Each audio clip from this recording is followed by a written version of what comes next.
rubric, take your objectives that you wanted them to learn and grade them based on that. A student will identify all 5 senses, 4 senses, you can sort of break it down. But if you never worked with them before, it's stuff I could see how it would be. That's yeah, exactly. It's a little like using. And the thing is that each lesson, my thought was, and maybe I have to change my thinking, and this is just not knowing and understanding, is that my thought was it's just to introduce them to the 5 senses, because they're little kids. It's not that's mine. I'm anything just that, introducing them to stuff. I'm sorry? That's mine too. I did pre-K also, and then just introductions. Well, see, the thing is this: Yeah. if you're to introduce them to something and you want to evaluate them, then you need some guideposts to evaluate them with.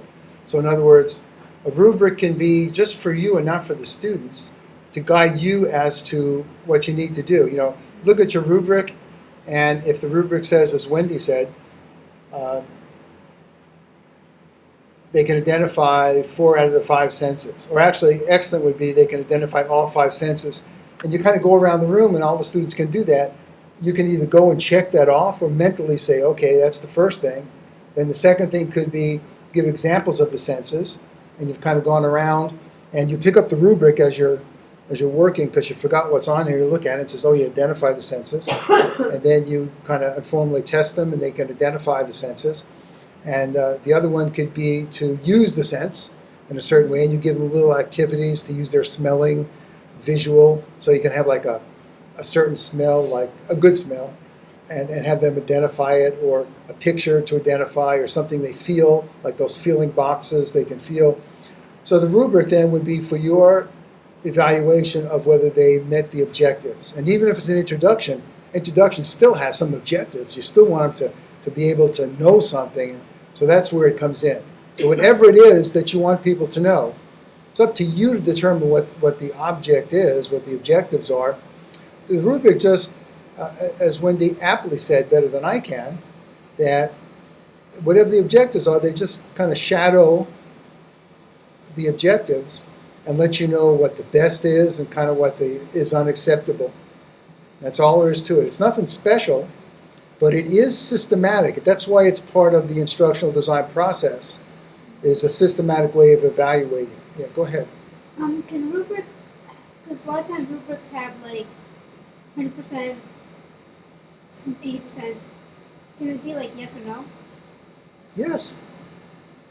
Absolutely. You could be in say a first grade class, and students, yes or no, they recognize a flower, yes or no. Is it a flower or not a flower? Is it this, or especially in your grade level, it could be, can they wash their hands? And you can have like a maybe, do they know how to clean up after themselves? So you watch them for a while and see, yes. If it's no, then take corrective action. See, and all the no's would be take corrective action. And Kathy, if you have a rubric and a bunch of the kids have the last or the next to the last category, that means you reteach, you reintroduce. That tells you to reintroduce and reteach.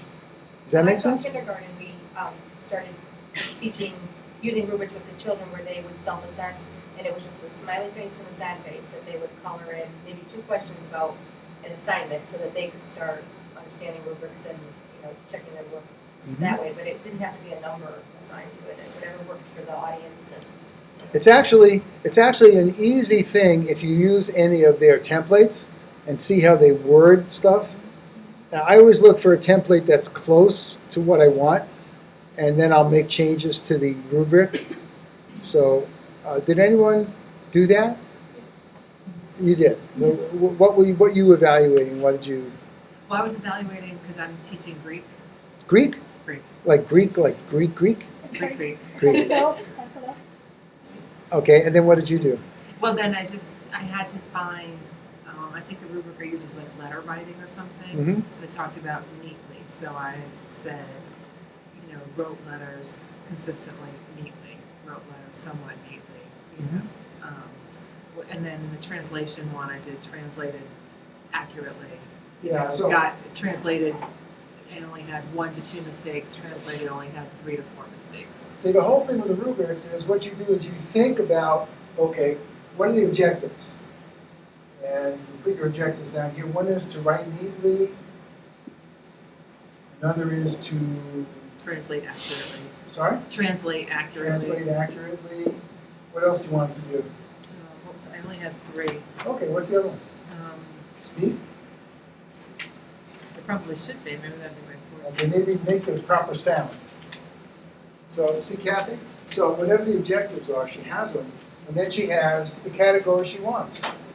If she just wants can or can't, okay. But if you want like, this would be expert, maybe a 4 for expert, a 3 for acceptable, and maybe a 2 for tries hard, and number 1 could be lost in space. So you make up the rubric to fit whatever you want. That's the beauty of the rubric. Does that make sense? Yep.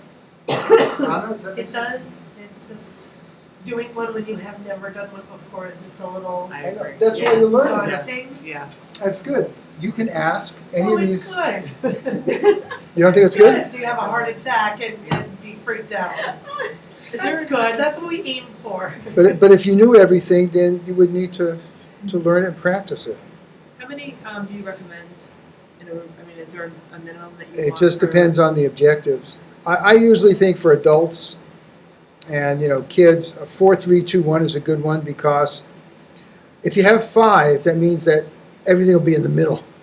So whenever you make any kind of question such as, is this good, and do it on a Likert scale, don't use an odd number because people will always pick the middle.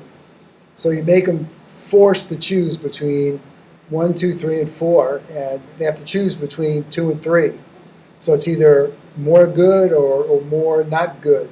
So that's what I would always say. 4 is reasonable, and the objectives, as many as you need, in proportion to figure it out. But I want you to start using rubrics, and we'll be doing a lot of rubric stuff in the 512 class.